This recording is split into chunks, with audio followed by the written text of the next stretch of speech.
우기는 사람에게 절대 지지 않는 말 한마디. 싸우지 않고 이기는 법. 이상하죠? 그 사람은 그냥 한마디 했을 뿐인데 집에 와서까지 그 말이 계속 떠오릅니다. 그때 왜 그렇게 말했지? 아니, 굳이 설명을 했어야 했나? 샤워를 하면서도 잠자리에 누워서도 이미 끝난 대화를 혼자서 다시 합니다. 그런데 더 이상한 건 이겁니다. 우겨대는 사람과의 대화에서 우리는 항상 같은 행동을 한다는 것. 설명하고 이해시키려 애쓰고 결국 말다툼으로 가죠. 그런데요. 그렇게 해서 속이 시원해진 적 정말 있으셨나요? 말은 끝났는데 마음은 더 어지럽고 괜히 내가 더 작아진 느낌만 남습니다. 그래서 오늘은 잘 말하는 법 이야기를 하지 않으려고 합니다. 논리도 설득도 아닙니다.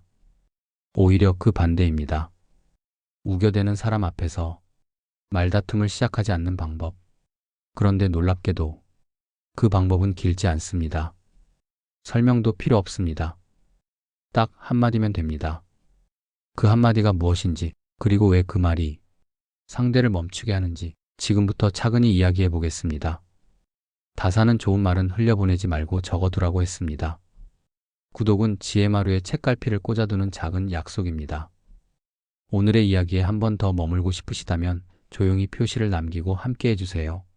오늘의 이야기 시작하겠습니다. 어제 회사에서 회의를 했습니다. 팀장님이 새로운 프로젝트 방향에 대해 설명하고 계셨습니다. 그런데 옆자리 동료가 계속 끼어들더라고요. 아니, 그게 아니라 제 생각엔 말끝마다 자기 의견을 우겨넣는 겁니다. 처음엔 그러려니 했습니다. 근데 5번째쯤 되니까 이상한 느낌이 들기 시작하더라고요. 가슴이 답답해졌습니다. 왜 그런지 모르겠는데 그냥 불편한 겁니다. 회의 내용에 집중이 안 되고요. 그 사람 목소리만 계속 귀에 꽂히는 겁니다. 회의가 끝나고 자리로 돌아왔는데 아직도 마음이 불편했습니다. 커피를 마셔도 다른 일을 해도 자꾸만 그 목소리가 떠올랐습니다. 아니, 그게 아니라 그날 저녁 집에 가는 지하철 안에서도 그 생각이 났습니다. 그 사람은 왜 항상 저럴까? 자기가 제일 잘 안다고 생각하나? 다른 사람들도 다 불편해 보이던데. 그런데 더 이상한 건 그 사람이 뭐라고 말했는지는 정확히 기억이 안 난다는 겁니다. 그냥 그 느낌만 남아 있습니다. 불편하고 답답하고 뭔가 화가 나는 그 느낌. 여러분도 이런 적 있으시죠? 가족 모임에서 어른이 했던 말 한마디, 친구가 던진 가벼운 농담 하나, SNS에서 본 누군가의 댓글. 그 자리에서는 아무 말도 못했는데 집에 와서 계속 생각나는 겁니다. 샤워하면서도 생각나고 자려고 누웠는데도 생각나고요. 그러면서 머릿속으로 대화를 만듭니다. 그때 이렇게 말할 걸. 아, 이렇게 받아쳤어야 했는데. 근데 그게 또 이상한 게 그렇게 머릿속으로 100번을 이긴다고 해서 시원해지나요? 아닙니다. 오히려 더 답답해지더라고요. 제 친구 얘기를 하나 해드리겠습니다. 친구는 시어머니와의 관계가 늘 불편했다고 합니다. 시어머니가 특별히 뭘 잘못한 건 아닌데 뭔가 말투가 신경 쓰인다는 겁니다. 그건 이렇게 하는 게 낫지 않아? 이런 식으로 조언을 하시는데 들을 때마다 기분이 이상하다고요. 그래서 제가 물어봤습니다. 근데 시어머니가 정확히 뭐라고 하셨는데? 친구가 잠깐 생각하더니 말하더라고요. 글쎄, 정확히는 기억이 안 나. 그냥 그 느낌? 이게 핵심입니다. 우리가 불편해하는 건 사실 말 자체가 아니었던 겁니다. 그 말을 들었을 때 내 안에서 일어난 무언가 때문이었던 거죠. 상대방은 그냥 자기 말을 했을 뿐인데 내 가슴 어딘가에서 뭔가 건드려진 겁니다. 저는 그날 회의가 끝나고 자리에 앉아서 일을 하려고 했습니다. 근데 도통 집중이 안 되는 겁니다. 아까 그 사람 말 진짜 이상했는데 내가 예민한 건가? 아니지, 팀장님 표정 봐. 저 사람도 불편해 보이던데. 다음에 또 저러면 뭐라고 해야 하지? 아니, 근데 내가 왜 신경 쓰지? 그냥 무시하면 되는 건데. 이런 생각들이 꼬리에 꼬리를 물고 계속 이어집니다. 상대방이 한마디 하는 순간 내 머릿속에서는 이미 10가지 생각이 동시에 튀어나옵니다. 그리고 그 생각들이 서로 부딪히면서 점점 더 복잡해지는 거죠. 가만히 앉아 있으면서도 머릿속은 전쟁터입니다. 그런데 더 이상한 건 이 복잡한 생각들 사이에서 정작 상대방의 말은 제대로 안 들린다는 겁니다. 상대는 계속 말하고 있는데 저는 제 생각에만 빠져 있는 거죠. 결국 가장 시끄러운 건 상대방이 아니라 저 자신이었던 겁니다. 요즘 SNS 하다 보면 이런 경험 많이 하잖아요. 누가 올린 게시글 보고 순간 짜증이 납니다. 그래서 댓글을 달려고 합니다. 근데 뭐라고 써야 할지 모르겠는 겁니다. 지우고 다시 쓰고 또 지우고 결국 댓글도 안 달고 그냥 끄는데 마음은 계속 불편합니다. 상대방 게시글은 그냥 거기 있을 뿐입니다. 움직이지도 않습니다. 근데 내 마음은 계속 요동치고 있습니다. 어떤 날은 더 심합니다.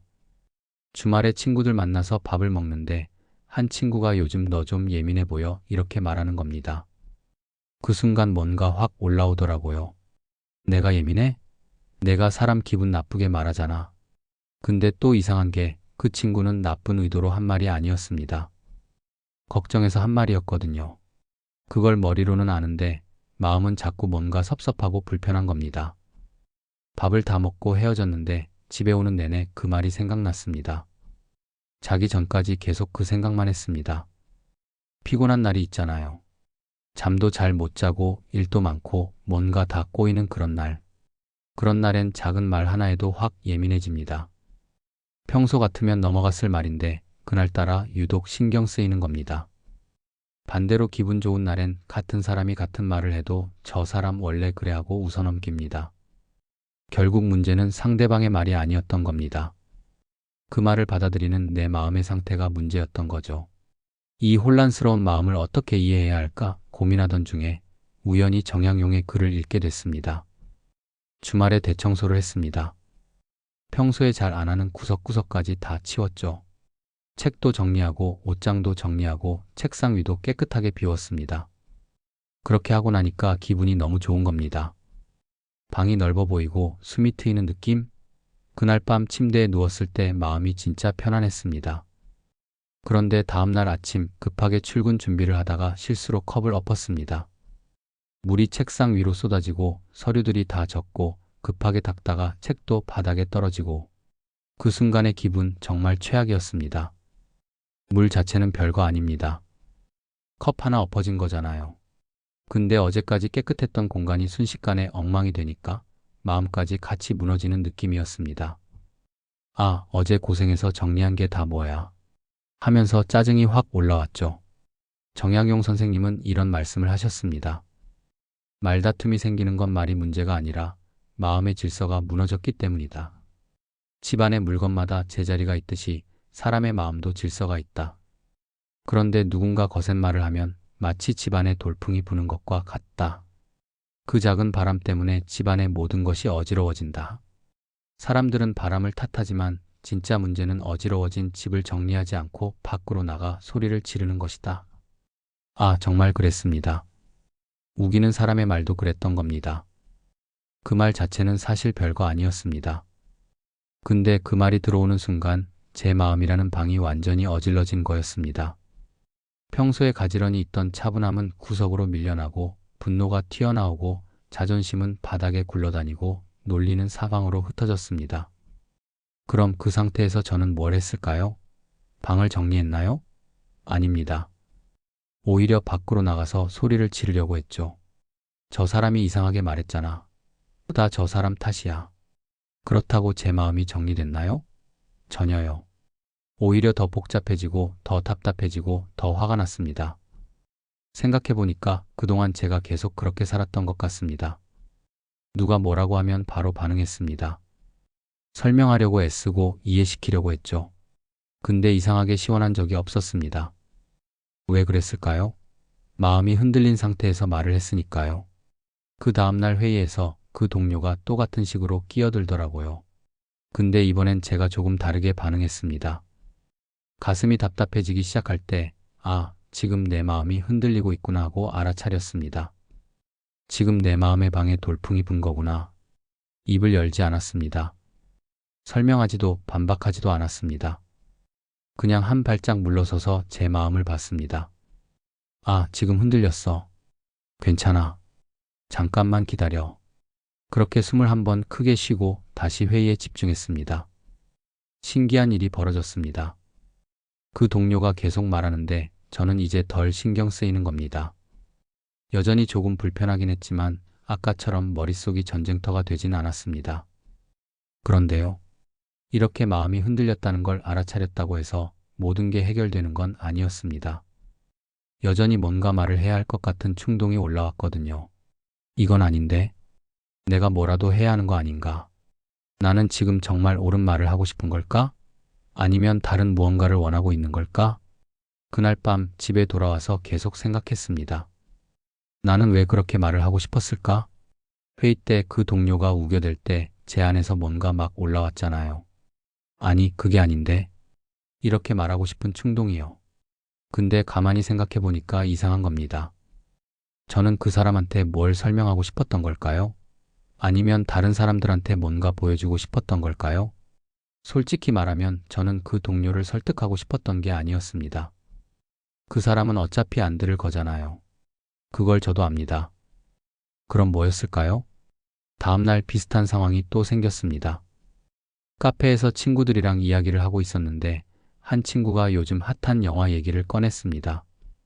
그 영화 진짜 별로더라. 스토리도 뻔하고. 그 순간 제 입이 먼저 나갔습니다.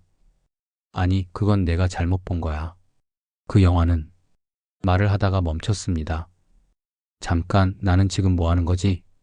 그 친구는 자기 생각을 말한 겁니다. 별로였다고. 그럼 그냥 그래? 나는 괜찮던데 이 정도면 되는 건데 왜 저는 내가 잘못 봤다고 말하려고 했을까요? 그 친구가 저를 쳐다봤습니다. 응? 뭐? 아, 아니야. 나는 좀 재밌게 봤어. 이렇게 말하고 넘어갔는데 마음 한편이 이상했습니다. 집에 오는 길에 계속 생각했습니다. 나는 왜 그렇게 말하려고 했을까? 그 친구한테 영화가 좋다는 걸 설득하고 싶었던 걸까? 아니었습니다. 제가 원했던 건 제 선택이 옳았다는 걸 확인받고 싶었던 겁니다. 제가 그 영화를 봤고 재밌게 봤고 그게 좋은 선택이었다는 걸 인정받고 싶었던 거죠. 친구가 별로라고 말하는 순간 마치 제 선택이 틀렸다고 말하는 것처럼 느껴졌던 겁니다. 이상하죠? 친구는 그냥 자기 생각을 말한 건데 저는 그걸 저에 대한 평가로 받아들인 겁니다. 생각해보니까 이런 일이 되게 많았습니다. 엄마가 요즘 너 살 좀 찐 것 같다 하시면 순간 아니야, 이건 옷이 이상한 거야, 이렇게 말하게 되는 겁니다. 엄마는 그냥 관찰한 걸 말씀하신 건데 저는 변명부터 하는 거죠. 친구가 그 카페 커피 별로던데 하면 아니야, 그거 맛있어. 내가 잘못 마신 거 아니야? 이렇게 되고요. 직장 동료가 이 방법보다 저 방법이 나을 것 같은데 하면 아니, 이게 더 효율적이야 하면서 바로 반박하게 되고요. 왜 그럴까요? 왜 우리는 누가 뭐라고 하면 꼭 설명하고 반박하려고 할까요? 며칠 전 일입니다. 팀 회의에서 제가 준비한 기획안을 발표했습니다. 일주일 동안 밤낮으로 준비한 거였습니다. 자료도 많이 찾아보고 디자인도 예쁘게 하고 정말 열심히 했죠. 발표가 끝나고 팀장님이 말씀하셨습니다. 좋은데 이 부분은 좀 더 보완이 필요할 것 같아요. 그 순간 가슴이 철렁했습니다. 머리로는 압니다. 팀장님이 더 좋게 만들려고 피드백을 주신 거라는 걸, 악의 같은 거 전혀 없다는 걸. 근데 마음이 먼저 반응했습니다. 내가 일주일 동안 준비한 건데 이게 부족하다고? 입이 먼저 나갔습니다. 아니, 이 부분은 제가 이런 의도로 설명을 쏟아내기 시작했습니다. 왜 이렇게 했는지, 어떤 생각으로 했는지, 이게 왜 좋은지. 팀장님은 그냥 조용히 듣고 계셨습니다. 제가 말을 다 하고 나니까 이렇게 말씀하셨습니다. 응, 그 의도는 알겠어요. 그래도 한 번 더 생각해보면 좋을 것 같아요. 회의가 끝나고 자리로 돌아왔는데 기분이 이상했습니다. 뭔가 이긴 것 같지도 않고 진 것 같지도 않고 그냥 찝찝한 겁니다. 그때 깨달았습니다. 저는 팀장님한테 설명하고 싶었던 게 아니었습니다. 저는 그냥 인정받고 싶었던 겁니다. 내가 잘했어. 내 선택이 옳았어. 나는 틀리지 않았어. 이걸 확인받고 싶었던 거죠. 그래서 누군가 제 일에 대해 뭐라고 하면 마치 저라는 사람 전체를 평가하는 것처럼 느껴졌던 겁니다. 며칠 뒤에 친구한테 이 얘기를 했습니다. 친구가 웃으면서 말하더라고요. 나도 그래. 남편이 오늘 반찬간이 좀 센데? 하면 나도 모르게 아니야. 이게 정상이야. 이렇게 말하게 돼.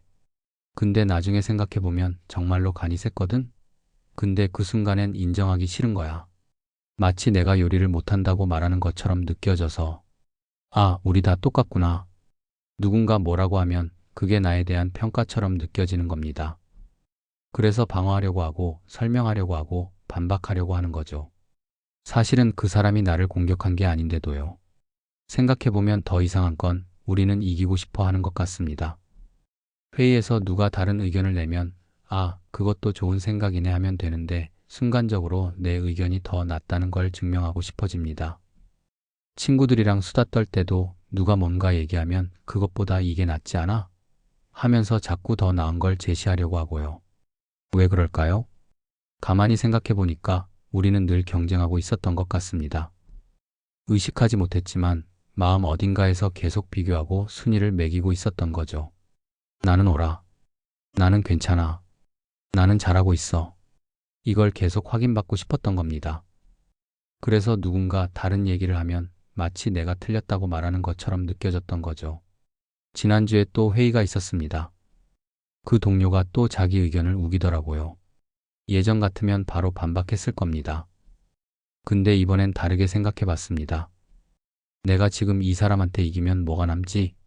제가 설명하고 논리로 눌러서 이 사람이 네, 제가 틀렸네요 하면 뭐가 달라질까요? 제가 옳다는 게 증명되겠죠. 다른 사람들도 아, 저 사람 말이 맞네 할 겁니다. 그럼 저는 기분이 좋을까요? 잠깐은 좋을 겁니다. 내가 이겼어 하면서요. 근데 그 다음엔요? 그 다음 날엔? 일주일 뒤엔? 아무것도 남지 않을 것 같았습니다. 오히려 그 동료와의 관계는 더 불편해질 것 같고 회의 분위기도 안 좋아질 것 같고 제 마음도 뭔가 개운하지 않을 것 같았습니다. 지금까지 저는 이기는 것에만 집중했던 것 같습니다. 내가 옳다는 걸 증명하는 것, 상대가 틀렸다는 걸 보여주는 것. 근데 그러고 나서 남는 게 뭐였나요? 허전함이었습니다. 뭔가 이긴 것 같은데 전혀 시원하지 않은 이상한 느낌. 그건 제가 정말로 원하던 게 아니었기 때문입니다. 제가 정말 원했던 건 인정받는 거였습니다. 존중받는 거였습니다. 제 존재가 괜찮다는 걸 확인받는 거였습니다. 근데 그걸 이기는 것으로 채우려고 했던 거죠.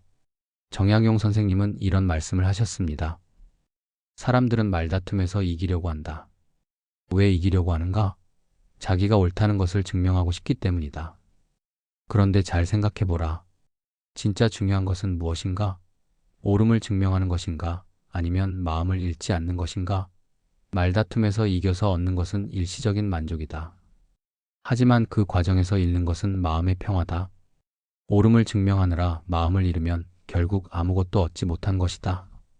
이 말씀을 곱씹으면서 제 모습이 보이기 시작했습니다. 저는 지금까지 다른 사람의 인정으로 제 가치를 확인하려고 했던 것 같습니다. 그래서 누가 제 의견에 동의하지 않으면 불안했고 제 선택을 좋지 않다고 하면 방어적이 됐던 거죠. 근데 생각해보면 제가 옳은지 틀린지는 제 가치와 상관없는 거잖아요. 제가 영화를 재밌게 봤는데 친구가 별로라고 해도 저는 여전히 괜찮은 사람입니다. 제 기획안이 보완이 필요해도 저는 여전히 열심히 일하는 사람입니다. 제가 요리한 반찬간이 좀 셌어도 저는 여전히 괜찮은 사람입니다. 정약용 선생님은 또 이렇게 말씀하셨습니다. 내가 옳다는 것을 증명하지 못해도 내 가치는 변하지 않는다. 상대가 인정하지 않아도 너는 여전히 괜찮은 사람이다. 이것을 아는 것이 진짜 힘이다. 이걸 알게 되니까 신기하게도 덜 방어적이 되더라고요. 누가 뭐라고 해도 아, 그럴 수도 있지 하고 넘어갈 수 있게 됐습니다. 그런데 이제 다른 질문이 생겼습니다. 마음이 흔들리는 걸 알아차렸고 제가 왜 반박하려고 하는지도 알았습니다. 그럼 이제 뭘 해야 할까요? 그냥 아무 말도 안 하고 참으면 되는 걸까요? 그럼 이제 입을 다물면 되는 걸까요? 누가 우겨대도 그냥 가만히 있으면 되는 걸까? 아무 말도 안 하고 그냥 듣고만 있으면? 솔직히 말하면 그게 더 무서웠습니다. 며칠 전 일입니다. 친구들이랑 밥을 먹는데 한 친구가 요즘 정치 얘기를 꺼냈습니다. 그런데 제가 보기엔 좀 이상한 얘기를 하는 겁니다. 예전 같으면 바로 말했을 겁니다. 아니, 그건 좀 아닌 것 같은데. 이렇게요. 근데 이번엔 참았습니다. 마음이 흔들리는 걸 알아차렸고 굳이 설득하려고 들 필요 없다는 것도 알았으니까요. 그래서 그냥 가만히 있었습니다. 근데 이상한 기분이 들더라고요. 친구는 계속 말하고 있고 다른 친구들도 고개를 끄덕이고 저만 아무 말도 안 하고 있으니까 뭔가 제가 동의하는 것처럼 보이는 겁니다. 아, 이건 아닌데. 마음속으로는 계속 그 생각이 맴돌았습니다. 근데 입은 다물고 있으니까 점점 더 답답해지는 겁니다. 밥을 다 먹고 헤어졌는데 집에 오는 길에 기분이 이상했습니다. 내가 잘한 걸까? 아니면 그냥 비겁하게 도망친 걸까? 입을 다물었다고 해서 마음이 편해진 건 아니었습니다. 오히려 더 답답했습니다. 뭔가 제가 작아진 것 같은 느낌? 제 의견을 말하지 못한 채 그냥 숨어 있었던 것 같은 느낌. 다음날 회사에서도 비슷한 일이 있었습니다. 회의 시간에 그 동료가 또 자기 주장을 펼치고 있었습니다. 예전처럼 바로 반박하고 싶은 마음이 올라왔지만 참았습니다. 그냥 가만히 앉아서 듣고만 있었죠. 근데 회의가 끝나고 나니까 팀장님이 저한테 물어보시더라고요. 너는 어떻게 생각해? 순간 당황했습니다. 아무 말도 안 했더니 의견이 없는 사람처럼 보였던 겁니다. 아, 저는 좀 더 생각해 봐야 할 것 같아요. 이렇게 얼버무리고 말았습니다. 자리로 돌아오는데 기분이 정말 이상했습니다. 제가 뭘 한 거지? 말다툼을 피한 건가? 아니면 그냥 제 목소리를 숨긴 건가? 그날 저녁 거울을 보면서 생각했습니다. 침묵이 답인가? 아무 말도 안 하는 게 현명한 걸까? 근데 이상한 건 입을 다물고 있어도 마음은 전혀 편하지 않았다는 겁니다. 입을 다물면 다물수록 마음은 더 복잡해졌습니다. 지난주에 또 그 친구를 만났습니다. 이번에도 비슷한 얘기를 하더라고요. 저는 또 아무 말도 안 했습니다. 집에 와서 자려고 누웠는데 잠이 안 왔습니다. 머릿속에서 그 친구 목소리가 계속 맴돌았습니다. 내가 그때 이렇게 말했어야 했는데. 아니, 참는 게 맞았어. 근데 또 참기만 하면. 결국 한숨도 못 자고 아침이 됐습니다. 며칠 뒤에는 더 심했습니다. 회의에서 그 동료가 또 같은 식으로 자기 주장을 펼쳤습니다. 저는 또 가만히 있었죠. 근데 이번엔 그 동료의 의견대로 프로젝트가 진행되기 시작한 겁니다. 아, 내가 그때 말했어야 했는데. 후회가 밀려왔습니다. 제가 입을 다물고 있으니까 결국 상황은 제가 원하지 않는 방향으로 흘러간 겁니다. 더 이상한 건 그 동료를 보면 볼수록 화가 나기 시작했다는 겁니다. 예전에는 그냥 저 사람 좀 답답하네 정도였는데 이제는 얼굴만 봐도 짜증이 났습니다. 왜냐하면 제가 계속 참고 있었으니까요. 참으면 참을수록 그 사람이 더 크게 보였습니다. 제가 작아지는 느낌이 들었습니다. 그리고 제일 힘든 건 저 자신한테 화가 났다는 겁니다. 나는 왜 말을 못하지? 나는 왜 이렇게 비겁하지? 거울을 볼 때마다 제가 한심하게 느껴졌습니다. 친구한테 이 얘기를 했더니 친구가 이렇게 말하더라고요. 그거 참는 거 아니야. 그냥 억누르는 거지.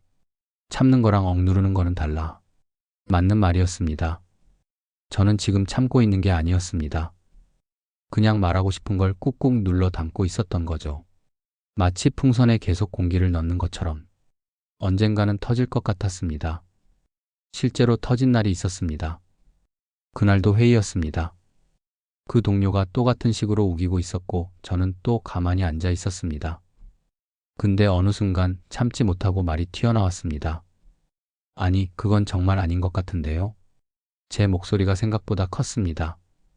회의실이 조용해졌습니다. 모두가 저를 쳐다봤습니다. 순간 당황했습니다. 그리고 바로 후회했습니다.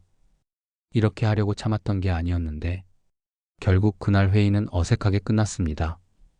저도 기분이 안 좋았고 분위기도 이상해졌습니다. 집에 오면서 생각했습니다. 참는 것도 답이 아니구나. 입을 다물고 있으면 상대는 계속 자기 말을 하고 저는 점점 더 작아지고 마음은 점점 더 억눌리고 그러다가 결국 폭발하는 겁니다. 그것도 제일 안 좋은 방식으로. 그럼 도대체 뭘 해야 하는 걸까요? 말다툼도 안 되고 침묵도 안 되면 대체 무슨 방법이 있는 걸까요? 막막했습니다. 정말 막막했습니다.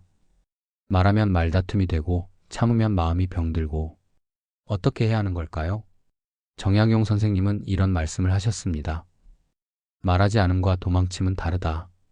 무작정 입을 다무는 것은 지혜가 아니다. 그것은 마음을 억누르는 것일 뿐이다. 억눌린 마음은 언젠가 터지기 마련이다.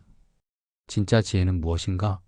마음을 잃지 않으면서도 상대와의 관계도 무너뜨리지 않는 것이다. 그러려면 말을 아예 하지 말 것이 아니라 질서 있는 말 한마디를 해야 한다. 아, 정말 그랬습니다. 제가 한 건 말하지 않은 게 아니라 억눌렀던 겁니다. 질서 있는 말 한마디? 처음엔 무슨 뜻인지 잘 몰랐습니다. 근데 며칠을 곱씹어 생각하니까 조금씩 이해가 되기 시작했습니다. 제가 지금까지 한 선택은 두 가지였습니다. 하나는 말다툼이었습니다. 상대방 말에 바로 반박하고 설명하고 설득하려고 애쓰는 거요. 근데 그렇게 하면 결국 싸움이 되고 관계가 불편해지고 마음도 불편해졌습니다. 다른 하나는 침묵이었습니다. 아무 말도 안 하고 그냥 참는 거요. 근데 그렇게 하면 마음이 억눌리고 나중에 폭발하고 결국 더 안 좋은 결과가 됐습니다. 근데 정약용 선생님이 말씀하신 건 이것도 저것도 아니었습니다. 세 번째 길이었습니다. 정약용 선생님은 이렇게 말씀하셨습니다. 상대를 설득하려고 하지도 말고 그렇다고 마음을 억누르지도 말라. 대신 내 마음의 경계를 지키는 말 한마디를 하라. 싸움을 여는 말이 아니라 싸움을 닫는 말. 상대를 이기려는 말이 아니라 나를 지키는 말. 그 말은 반박이 아니어야 한다. 상대를 틀렸다고 말하는 순간 싸움이 시작된다. 그 말은 동의도 아니어야 한다. 내 마음과 다른데 동의하면 내가 무너진다. 그럼 무엇인가? 상대의 생각을 그 사람에게 돌려주는 말이다. 상대의 생각을 그 사람에게 돌려주는 말? 반박도 아니고 동의도 아니고. 그럼 뭘까요? 며칠을 고민했습니다. 그러다가 어느 날 회의 시간에 그 순간이 왔습니다. 그 동료가 또 자기 주장을 펼치고 있었습니다. 저는 이번엔 말다툼도 하지 않고 침묵도 하지 않았습니다. 대신 이렇게 말했습니다. 그렇게 생각하실 수도 있겠습니다. 딱 그 한마디만 했습니다. 신기한 일이 벌어졌습니다. 그 동료가 잠깐 멈칫했습니다. 그리고 회의는 다음 주제로 넘어갔습니다. 말다툼도 안 됐고 제가 작아지지도 않았습니다. 그리고 제일 신기한 건 제 마음이 편안했다는 겁니다. 아, 이게 그 한마디구나. 그렇게 생각하실 수도 있겠습니다. 이 말을 하고 나서 며칠 동안 계속 생각했습니다. 왜 이 말이 효과가 있었을까? 반박하지 않았습니다. 아니, 그게 아니라 라고 말하지 않았죠. 상대방이 틀렸다고 말하지 않았습니다. 그렇다고 동의하지도 않았습니다. 네, 맞아요 라고 말하지 않았죠. 제 의견을 굽히지도 않았습니다. 그럼 뭘 한 걸까요? 다음 주 회의에서 비슷한 상황이 또 왔습니다. 이번엔 다른 동료였습니다. 마케팅 전략에 대해 자기 생각을 강하게 주장하더라고요. 이 방법이 제일 좋아요. 다른 건 효과가 없을 거예요. 예전 같으면 바로 아니, 다른 방법도 고려해 봐야 하지 않을까요? 이렇게 말했을 겁니다. 근데 이번엔 달랐습니다. 그렇게 보실 수도 있겠네요. 이렇게 말했습니다. 그 동료가 잠깐 멈칫했습니다. 그리고 조금 누그러진 목소리로 말하더라고요. 다른 방법도 있긴 하겠지만 신기했습니다. 제가 반박하지 않으니까 오히려 그 사람이 스스로 생각을 조금 바꾸는 겁니다. 집에 오는 길에 곰곰이 생각해 봤습니다. 이 말의 조건이 뭘까? 왜 이 말은 싸움이 안 되는 걸까? 첫째, 이 말은 상대를 공격하지 않습니다. 당신이 틀렸어라고 말하지 않거든요. 그냥 당신은 그렇게 생각하는구나라고 인정하는 겁니다. 둘째, 이 말은 저를 굽히지도 않습니다. 내가 맞아라고 말하지 않거든요. 그냥 당신의 생각은 당신 것이라고 선을 긋는 겁니다. 그 사이 어딘가에 이 말이 있었던 겁니다. 며칠 뒤에 엄마한테 전화가 왔습니다. 요즘 너 일 때문에 스트레스 많이 받는 것 같던데 그냥 그만두는 게 어때? 예전 같으면 바로 아니야, 나 괜찮아. 엄마는 왜 항상 그러셔라고 말했을 겁니다. 근데 이번엔 이렇게 말했습니다. 엄마는 그렇게 보실 수도 있겠네요. 그랬더니 엄마가 근데 내가 하고 싶으면 하는 거지 뭐 하시더라고요. 신기했습니다. 제가 방어하지 않으니까 엄마도 더 이상 설득하려고 하지 않으시는 겁니다. 주말에 친구들을 만났습니다. 한 친구가 최근에 본 영화 얘기를 하더라고요. 그 영화 진짜 최고야. 안 본 사람은 인생 손해야. 다른 친구가 나는 별로던데. 너무 지루하더라 이렇게 말했습니다. 그 순간 첫 번째 친구 얼굴이 약간 굳더라고요. 뭔가 말하려다가 참는 것 같았습니다. 제가 말했습니다. 두 분 다 그렇게 느끼실 수 있겠네요. 순간 분위기가 확 바뀌었습니다. 두 친구 모두 웃으면서 그러게 사람마다 다르지 뭐 이렇게 말하더라고요. 그리고 자연스럽게 다른 얘기로 넘어갔습니다. 커피를 마시면서 생각했습니다. 이 한마디가 뭘 한 걸까? 싸움을 막은 건가?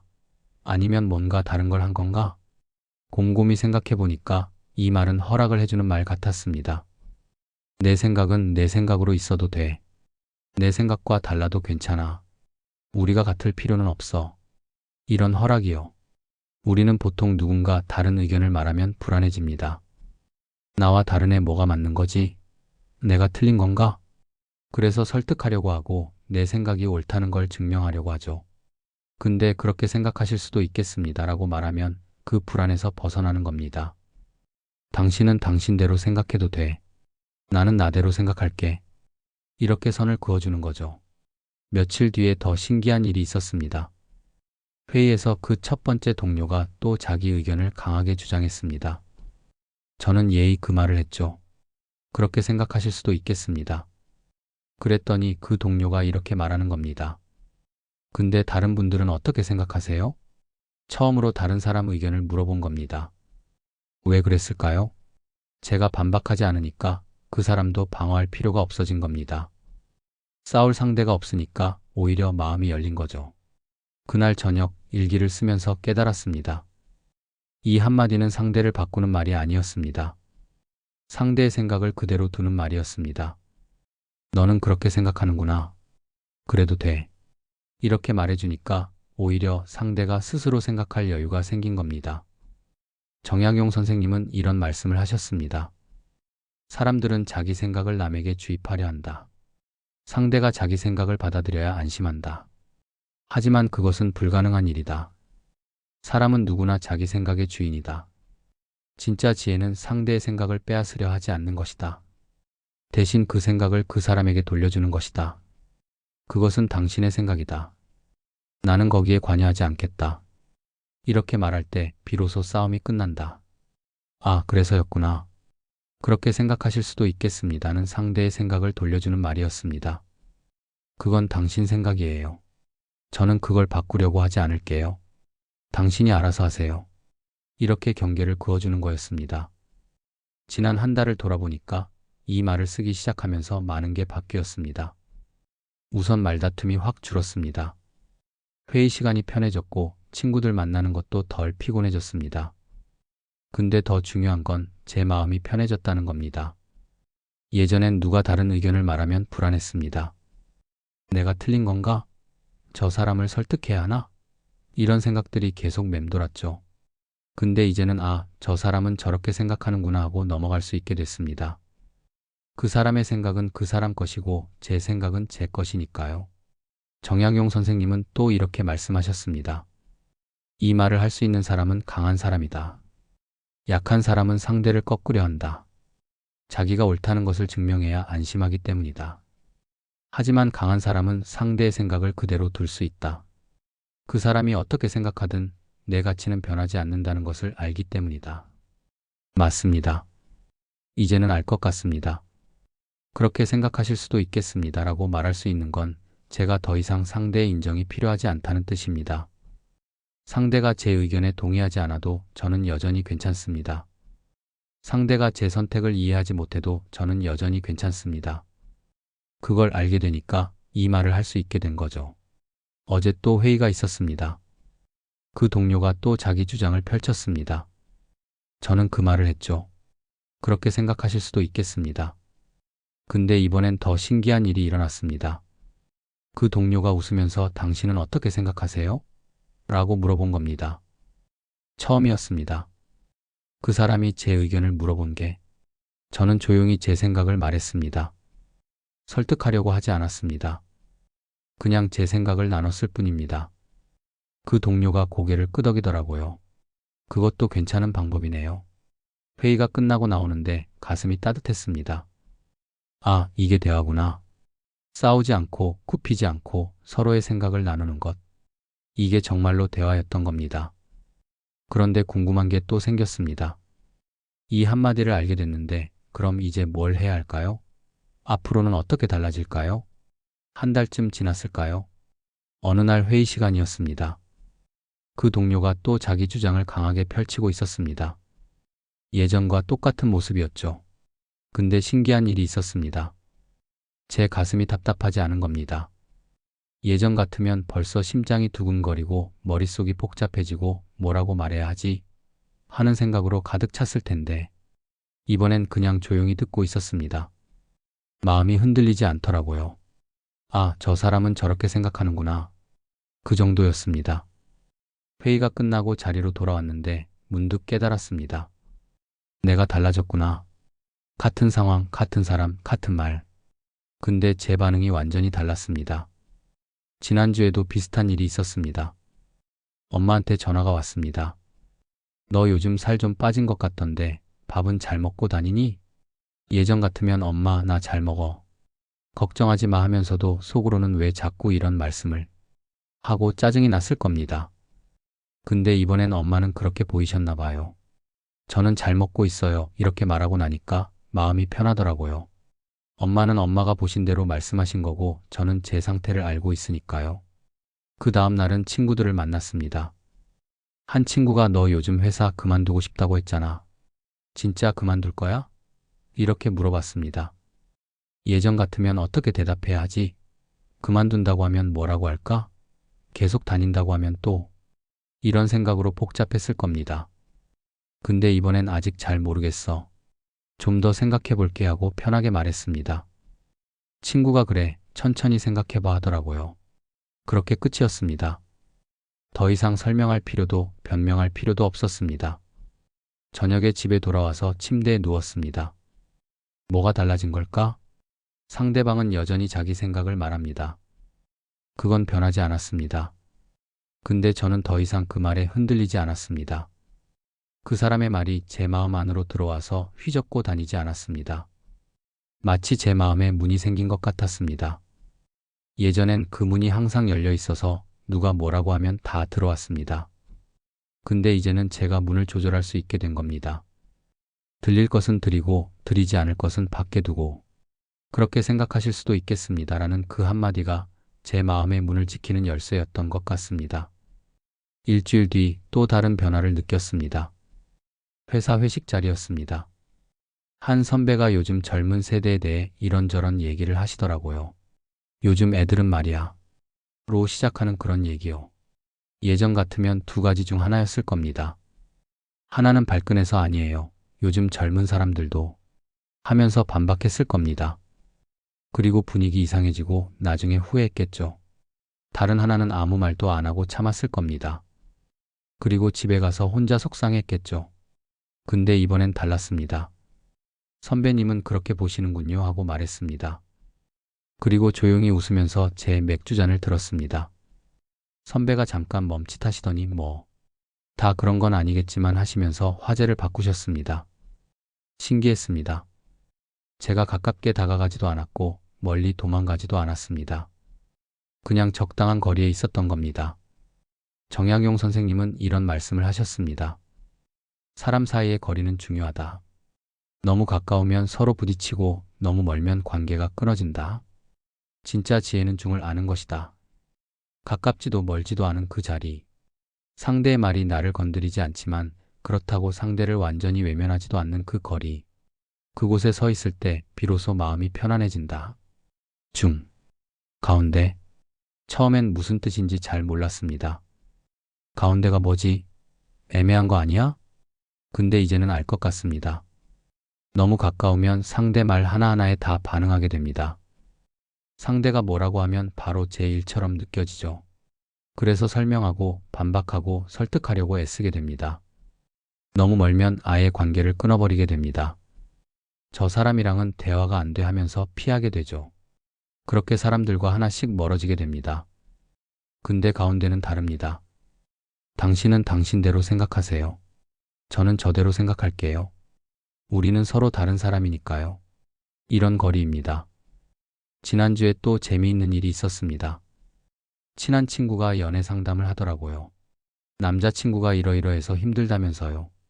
예전 같으면 제가 나서서 그럼 이렇게 해봐 저렇게 말해봐 하면서 조언을 쏟아냈을 겁니다. 근데 이번엔 그냥 들어줬습니다. 그리고 힘들겠다 하고 공감만 해줬습니다. 친구가 한참 이야기하다가 이렇게 말하더라고요. 그러고 보니까 내가 너무 예민했던 것 같기도 하고. 친구 스스로 답을 찾은 겁니다. 제가 조언하지 않았는데도요. 아, 이게 거리구나. 제가 너무 가까이 가서 친구 문제를 제 일처럼 해결하려고 하지 않았습니다. 그렇다고 나는 모르겠어 하면서 멀리 도망가지도 않았습니다. 그냥 적당한 거리에서 친구가 스스로 생각할 수 있게 공간을 준 겁니다.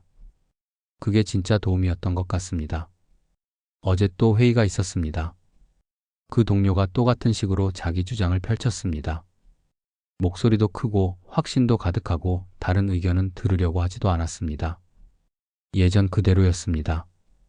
근데 이상한 일이 있었습니다. 저는 전혀 불편하지 않은 겁니다. 아, 저 사람은 저렇게 생각하는구나. 확신이 강하구나. 그래도 괜찮아. 그냥 이 정도였습니다. 회의가 끝나고 복도를 걸으면서 문득 깨달았습니다. 상대는 변하지 않았습니다. 여전히 우기고 여전히 강하게 주장하고 여전히 다른 의견을 잘 안 듣습니다. 근데 저는 더 이상 끌려가지 않았습니다. 예전엔 그 사람 말이 제 마음을 휘저었습니다. 불편하고 화나고 뭐라도 해야 할 것 같았죠. 근데 이제는 그 사람 말이 그 사람 말로 끝납니다. 제 마음 안으로 들어오지 않습니다. 정약용 선생님은 이런 말씀을 하셨습니다. 평정이란 아무 일도 일어나지 않는 것이 아니다. 바람이 불어도 물결이 일지 않는 것이다. 상대가 여전히 거센 말을 해도 내 마음은 흔들리지 않는 것이다. 이것이 진짜 평화다. 이것을 얻으려면 먼저 알아야 한다. 상대의 말은 상대의 것이고 내 마음은 내 것이라는 것을, 그것들은 분리되어 있다는 것을. 맞습니다. 이제 압니다. 그 사람이 뭐라고 하든 그건 그 사람 일입니다. 제 일이 아닙니다. 제가 바꿀 수도 없고 바꿀 필요도 없습니다. 저는 그냥 제 자리에 서 있으면 됩니다. 흔들리지 않고요. 오늘 아침에 거울을 봤습니다. 얼굴이 좀 달라 보였습니다. 뭔가 더 편안해 보였달까요? 예전엔 항상 뭔가에 쫓기는 것 같았습니다. 이건 어떻게 해야 하지? 저 사람은 왜 저럴까? 내가 뭐라고 말해야 하나? 근데 이제는 좀 고요합니다. 상대가 우기든 강하게 말하든 제 생각과 다르든 그게 더 이상 제 평화를 흔들지 못합니다. 제 마음의 주도권이 제게 돌아온 것 같습니다. 예전엔 다른 사람이 쥐고 있었습니다. 그 사람이 뭐라고 하면 제 기분이 바뀌고 제 하루가 바뀌고 제 생각이 바뀌었으니까요. 근데 이제는 제가 쥐고 있습니다. 그 사람이 뭐라고 하든 제 마음은 제가 지킵니다. 그렇게 생각하실 수도 있겠습니다. 이 한마디로요. 그런데 문득 이런 생각이 들었습니다. 이렇게 평온해지고 나니까 뭔가 또 달라진 게 있는 것 같았습니다. 마음이 가벼워진 것 같았달까요? 지난 석 달을 돌아봤습니다. 처음엔 그 동료가 우기는 말 때문에 너무 힘들었습니다. 회의 때마다 가슴이 답답하고 집에 와서도 계속 생각나고 밤에 잠도 제대로 못 잤죠. 왜 그렇게 힘들었을까요? 지금 생각해보면 저는 그 사람과 이기고 싶었던 것 같습니다. 제 말이 옳다는 걸 증명하고 싶었습니다. 제 의견이 더 낫다는 걸 보여주고 싶었습니다. 다른 사람들이 아, 저 사람 말이 맞네 하고 인정해 주길 바랐습니다. 근데 이상한 건 그걸 얻어본 적이 없다는 겁니다. 가끔 회의에서 제 의견이 채택될 때가 있었습니다. 그럴 때 기분이 좋았나요? 잠깐요. 정말 잠깐이었습니다. 그 순간은 내가 이겼어 하면서 뿌듯했지만 그 다음 날이면 또 다른 불안이 찾아왔습니다. 다음엔 또 어떡하지? 다음엔 또 이겨야 하는데. 마치 끝나지 않는 경주 같았습니다. 친구 관계도 그랬습니다. 친구가 영화가 별로라고 하면 저는 왜 좋은지 설명하려고 했습니다. 친구가 그 카페 커피가 맛없다고 하면 아니라고 반박했습니다. 왜 그랬을까요? 생각해보니까 저는 제 선택이 인정받길 원했던 겁니다. 내가 고른 영화가 좋다, 내가 좋아하는 카페가 괜찮다, 이걸 확인받고 싶었던 거죠. 친구는 그냥 자기 생각을 말한 건데 저는 그걸 저에 대한 평가로 받아들였습니다. 친구가 내 선택을 부정했어. 친구가 내 취향을 무시했어. 지금 생각하면 웃기지만 그때는 진짜 그렇게 느껴졌습니다. 지난주에 오래된 일기장을 꺼내봤습니다. 몇 년 전 일기를 읽는데 거의 매일 비슷한 내용이 적혀 있더라고요. 오늘 회의 때 그 사람 말이 너무 화났다. 다음엔 꼭 이렇게 말해야지. 친구가 또 그런 말을 했다. 왜 이해를 못할까? 오늘도 제대로 말하지 못했다. 나는 왜 이렇게 말을 못할까? 거의 매일 누군가와 싸우고 있었습니다. 실제로 말다툼을 한 건 아니지만 제 마음속에서는 계속 싸우고 있었던 겁니다. 왜 그랬을까요? 지금은 알 것 같습니다. 저는 제 가치를 계속 증명하려고 했던 겁니다. 나는 괜찮은 사람이야. 나는 틀리지 않았어. 나는 잘하고 있어. 이걸 다른 사람한테 확인받으려고 했던 거죠. 그래서 누가 다른 말을 하면 마치 저를 부정하는 것처럼 느껴졌고, 그래서 꼭 이기고 설득하려고 했던 겁니다. 근데 이제는 다릅니다. 그 사람이 뭐라고 하든 제 가치는 변하지 않습니다. 그 사람이 인정하지 않아도 저는 여전히 괜찮은 사람입니다. 이걸 알게 되니까 더 이상 이길 필요가 없어진 겁니다. 오늘 또 회의가 있었습니다. 그 동료가 어떤 주제에 대해 자기 의견을 강하게 말하더라고요. 제 생각과는 완전히 달랐습니다. 예전 같으면 바로 반박했을 겁니다. 아니, 그건 이런 이유로 하면서요. 근데 이번엔 그냥 가만히 있었습니다. 아무 말도 안 했습니다. 그렇게 생각하실 수도 있겠습니다라는 말도 안 했습니다. 그냥 아무것도 안 했습니다. 회의가 끝나고 나오는데 동료 한 명이 저한테 물어봤습니다. 너는 어떻게 생각해? 저는 좀 다르게 생각하는데 괜찮아요. 각자 생각이 다를 수 있으니까요. 이렇게 대답했습니다. 그 동료가 그래? 궁금한데 어떻게 생각하는데? 이렇게 물어보더라고요. 신기했습니다. 제가 주장하지 않으니까 오히려 사람들이 궁금해하는 겁니다. 저는 조용히 제 생각을 말했습니다. 설득하려고 하지 않았습니다. 증명하려고 하지도 않았습니다. 그냥 저는 이렇게 생각해요 하고 나눴을 뿐입니다. 아, 그런 관점도 있겠네 하더라고요. 그렇게 끝이었습니다. 말다툼도 없었고 승자도 패자도 없었습니다. 며칠 전에는 더 신기한 일이 있었습니다. 엄마한테 전화가 왔습니다. 너 그 회사 계속 다닐 거야? 엄마가 보기엔 너무 힘들어 보이는데. 예전 같으면 엄마, 나 괜찮아. 왜 자꾸 그러셔 하면서 짜증이 났을 겁니다. 근데 이번엔 이렇게 말했습니다. 엄마 걱정해 주셔서 고마워요. 저도 고민 중이에요. 좀 더 생각해 볼게요. 그랬더니 엄마가 그래, 천천히 생각해 봐. 엄마는 내가 건강했으면 좋겠어 하시더라고요. 그리고 자연스럽게 다른 얘기로 넘어갔습니다. 놀라웠습니다. 제가 방어하지 않으니까 엄마도 더 이상 설득하려고 하지 않으시는 겁니다. 정약용 선생님은 이런 말씀을 하셨습니다. 모든 말에 답하지 않아도 된다. 모든 의견에 반응하지 않아도 된다. 사람들은 내가 침묵하면 내가 진 것이라고 생각한다. 하지만 그것은 오해다. 진짜 강한 사람은 모든 싸움에 응하지 않는다. 싸움이 필요 없다는 것을 알기 때문이다. 내 존재는 내가 얼마나 많은 말을 하느냐로 증명되지 않는다. 내가 어떤 마음으로 있느냐로 증명된다. 맞습니다. 저는 지금까지 제 존재를 말로 증명하려고 했습니다. 뭔가 말을 해야, 의견을 내야, 반박을 해야, 그래야 제가 있는 것처럼 느껴졌습니다. 근데 이제는 압니다. 말을 안 해도 저는 여기 있습니다. 의견을 내지 않아도 저는 존재합니다. 모든 말에 답하지 않아도 저는 여전히 괜찮은 사람입니다. 지난주에 친구들을 만났습니다. 한참 이야기를 하는데 저는 거의 듣기만 했습니다. 가끔 그랬구나, 힘들겠다, 이 정도만 맞장구 쳤죠. 헤어지면서 한 친구가 이렇게 말하더라고요. 오늘 너랑 이야기하니까 마음이 편했어. 뭔가 내가 그냥 있어줘서 좋았어. 저는 별로 많은 말을 하지 않았는데 친구는 편했대요. 아, 이게 진짜 관계구나.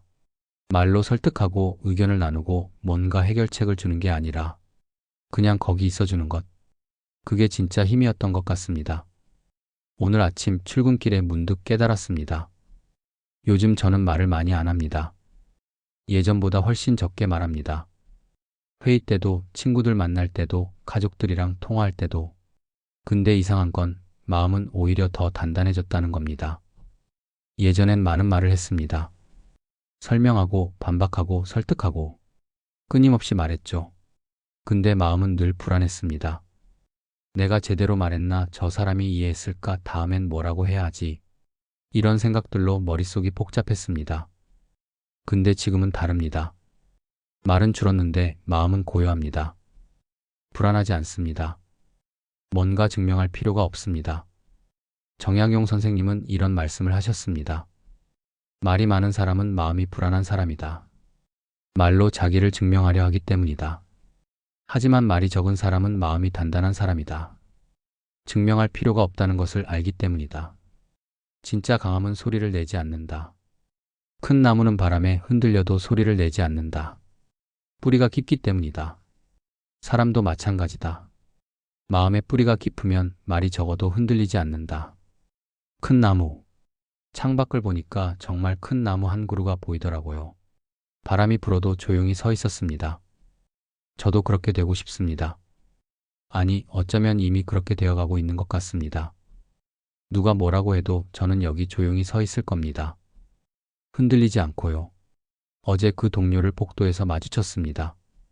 인사를 하면서 문득 이런 생각이 들었습니다. 이 사람도 힘들었겠구나. 그 사람도 계속 증명하려고 했던 거겠죠. 자기가 옳다는 것을, 자기가 괜찮은 사람이라는 것을. 그래서 저렇게 강하게 주장하고 우기고 다른 의견을 안 들으려고 했던 거겠죠. 저도 그랬으니까요. 근데 이제는 그럴 필요가 없습니다. 우리 둘 다요. 그 사람은 그 사람대로, 저는 저대로 각자 괜찮은 사람이니까요. 정약용 선생님은 마지막으로 이런 말씀을 하셨습니다. 말다툼을 피하는 방법은 말을 줄이는 것이 아니다. 마음을 지키는 것이다. 내 마음이 단단하면 상대의 말이 너를 흔들지 못한다. 내 가치를 알면 상대의 인정이 필요 없다. 이것을 깨달은 사람은 말이 적어진다. 말할 필요가 없기 때문이다. 그리고 그 침묵은 약함이 아니라 강함이다. 싸우지 않아도 지지 않는 힘이다. 지하철을 타고 집에 가면서 창밖을 봤습니다. 석 달 전 이맘때도 이 길을 지나갔었죠. 그때는 머릿속이 복잡했습니다. 그 동료가 한 말, 제가 하지 못한 말, 다음에 해야 할 말. 근데 지금은 고요합니다. 창밖 풍경이 그냥 흘러갑니다. 예쁘네요. 집에 도착해서 침대에 누웠습니다. 이제 괜찮아. 누가 뭐라고 해도 저는 괜찮습니다. 이기지 않아도, 설득하지 않아도, 증명하지 않아도 저는 그냥 저입니다. 그것만으로 충분합니다. 그렇게 생각하실 수도 있겠습니다. 이 한마디가 제게 준 선물입니다. 말다툼에서 벗어난 고요. 그리고 흔들리지 않는 마음. 여러분도 오늘 누군가와 말다툼을 할 뻔했나요? 그 순간 잠깐만 멈춰보세요. 지금 내 마음이 흔들리고 있나요? 왜 이 사람 말에 반응하고 싶은 걸까요? 정말 이기고 싶은 걸까요? 아니면 인정받고 싶은 걸까요?